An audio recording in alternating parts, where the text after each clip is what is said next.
Di banyak dunia, termasuk di Indonesia, big data sudah dimanfaatkan untuk kepentingan politik. Misalnya, percakapan yang terjadi di dunia maya, di akun media sosial Twitter, Instagram, dan semuanya, itu sudah dijadikan strategi kampanye bagi partai politik, bagi calon kepala daerah, bagi calon presiden. Makanya ada idiom, yang menguasai dunia adalah mereka yang menguasai big data.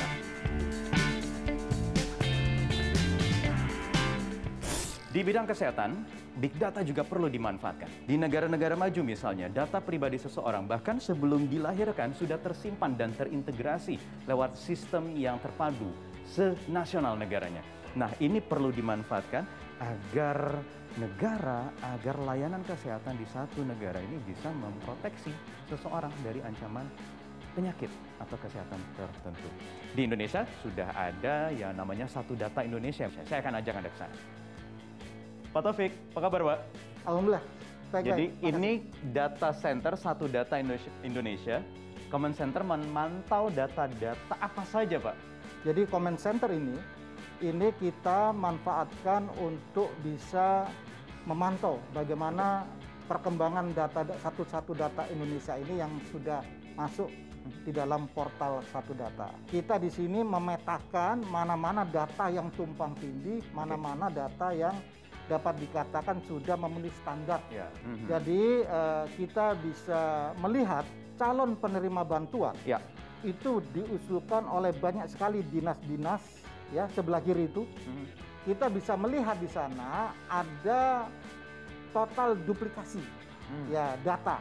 Itu yang warnanya orange itu 62.000 itu sekian, itu termasuk yang masuk kategori duplikasi. Yang duplikasi, itulah pentingnya Satu Data ini ya, Pak. Betul. Ya? Untuk memverifikasi Betul. semuanya, Pak. Bagaimana caranya menjamin keselamatan, keamanan data pribadi seluruh warga Indonesia yang terpublish di sini, Pak? Data yang akan kita share di dalam Satu Data itu bukan data tingkat individu, tapi data-data yang sifatnya agregat. Karena data-data yang sifatnya individu itu akan melekat ke masing-masing kementerian lembaga di mana mereka yang mengumpulkan. Contohnya misalnya Dukcapil. Dukcapil itu data mengenai Dukcapil itu sudah dilindungi oleh peraturan dan perundangan.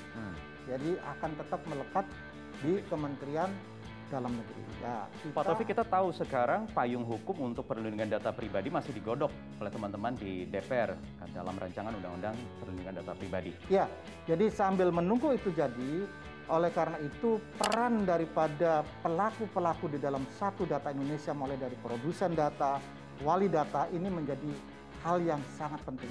Jadi tetap ada gatekeeper-nya ya, Pak ya? Betul, betul. Pintu terakhirnya ada ya? Di wali data tadi. Di wali data tadi. Baik, terima kasih Pak Taufik Hanafi atas waktunya di 15 Minutes Metro TV. Bisa bagaimana sementara perkembangan pembahasan rancangan Undang-Undang Perlindungan Data Pribadi? Kita simak tayangan berikutnya.